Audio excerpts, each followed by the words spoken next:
to long this at 97.30. I'll be especially interested if price gets down to 97.30 in this. If it gets back up to 1.000, I'll put that on the chart here, I will be interested in counter trending short. So that's 1000. 98.43 is also a line in the sand, but 97.30 is really where I would like to look to long this. And if it gets back up to 1 again, I would look at shorting it again at 1. But we have indecision on the daily and we have indecision on the weekly, so you look to gold for clues. Now a pullback would be lovely, further moves, but this has gone up so much we do need a pullback on it. This was last week. We had the candle open, we had the gap, it came down, and those of you who trade gaps, you would have got 144 out of it, and then it went up higher again. And where did it stop? 99.05, right where it opened last week. But I'd need a pullback on this. And again, watch the levels 1 and watch 97.30. Also keep an eye on 98.43. If you get a close below 98.43, you might want to short it down to 97.30 on that. Okay, the Aussie yen, it's on a 1 hour. This is on a 1 hour. We had these beautiful candles on Friday, these beautiful shooting stars, signaled further moves down, and they were good. This was good for 42. I mean, the euro was good for over 100 pips, things like that. So let's go to the daily. Right, the daily, we're still in this range. What is it, 22, 23 days? I've lost count. Now, I'm only really interested in going long on the yen pairs. All right, the yen index, if you bring up the pure yen index, it shows signs of getting weaker this week. All right, it's showing signs of getting weaker. I'm only interested in longing the Aussie yen, the euro yen, the dollar yen for the next few days. Now, the pound yen also, which I'm going to we don't normally cover the pound yen, but I'm going to talk about that in a minute. Now, if this gets back down, it's bouncing off 81.30, as you can see, and the bottom is 79.99, so you could round it up to 80. 79.80, some people are saying, because that is 4-hour 200 EMA, as we can see there as well. Now, the thing is, if we break out of this range, we've got all these EMAs below, and we've got all these EMAs on top.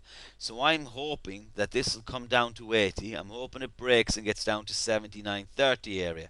I would love to long it in here where I've drawn my zone. I'd love to long it in there all the way up to 82, then short at 82 down to 81.30, 81, and then long it and hopefully break those.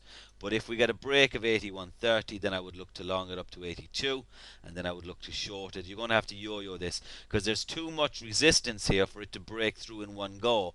It should come up, and then I would imagine it's going to come down and then get long again. So you're going to have to play it like that. So why, if it got down to 91.30, why would I be tempted to long it there? We've loads of EMAs as well, alright? There's also previous resistance, as you can see here, from July of this year and June and stuff. And if I go back further, there's going to be more there. We have the weekly 25 fib level is there also. So there's multiple reasons why I would love to long at this area. Should it break out long, then I would look to short here and then ride it down and then get in long lower and then get long lower down on this. So, but you would half your lot size, and there's loads and loads of EMAs there, and 82 is a whole number. Psych number, previous support and resistance, loads of reasons why 82 is going to have a load of shorts there. If you so that is really what I would say to you. If you got a daily close above 81.20, you may want to long it up to 82 as well. So let us go to the euro pound. We find the euro pound. 1 second, guys. Just finding the euro pound here. Alright, this is it on a weekly. This is indecision. Alright, it's sat right on the weekly 61.8 fib. People looking to short this are going to be looking to short it at the 88.30 and obviously 89. That's where the people who are looking to short it are going to look to short it. Right? I would like it to come back to 85.75, which is all the way down here where I've drawn this zone, and I would look to long it there. Now it may only get back to 86.50 tomorrow, but and then you might look to long at 86.50. But the final option, if it If it breaks and it closes above 88.35, then you will look for a pullback to 88.35 to long it up to 89. And that is what I would do on the euro pound. The euro yen, if I go to the daily on the euro yen, now we've got a bearish engulfing candle on the daily on Friday. However, and the euro is looking very bearish as well. However, I'm really only looking to long the euro yen. This is giving me all signs that it may go short. Now tonight I will look to get short half counter stake, but 1340 is a massive line in the sand. Those who've been with us since the summer and stuff will realize 1340, it's engraved in your brain. It's a huge level. Should 1340 break, then we're looking at going down to 112. Now 112 I'm looking to long. Now, if this decides to come down and bounce, then I want it to go above 115, and I would look for reasons to long above 115. But if these Bollinger Bands stay shut, then that gives me more emphasis that I'm going to get in this short, and it should break 113, and I'm going to try to short down to 112. Stochastics need to flip over as well, and I'd like to see the MACD line cross the zero line through there. All right. And that is what my plan is there.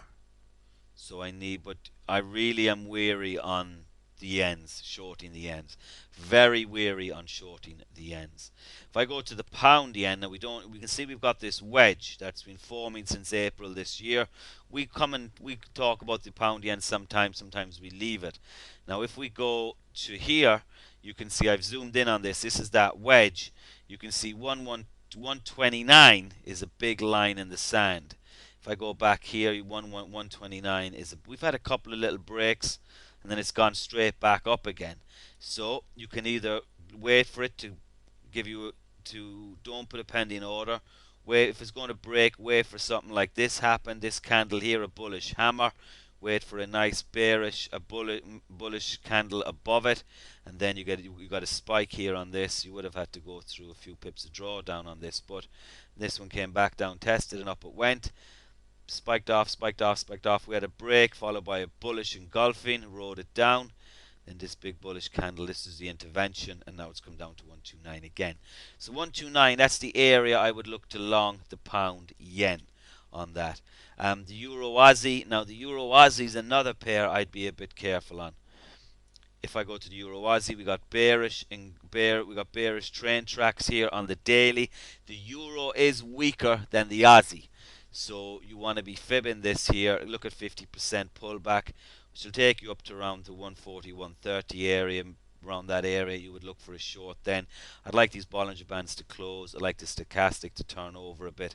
I'd like the MACD to come down a little bit lower as well, but that's where I would look to get in short, and I would write it down short all the way to 140. 140 is a line in the sand. If we break 140, you're going to hold on to it.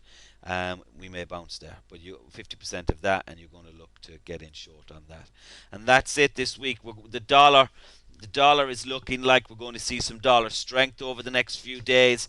The yen looks like it's going to get weaker over the next few days. So you're going to, if you look at the pure DX index and you look at the pure yen index, you will see what I'm talking about. You look at this, we've got a lot of weekly indecision candles. We've got a lot of daily candles from Friday, which are bearish engulfing, bearish train tracks, things like that. So you want to watch out for that and look for the pullbacks over the next few days. And if they're going to pull back, I'm going to ride them. You're going to ride them. I'm not going to leave them go. So we'll take care, and I'll speak to you later, guys.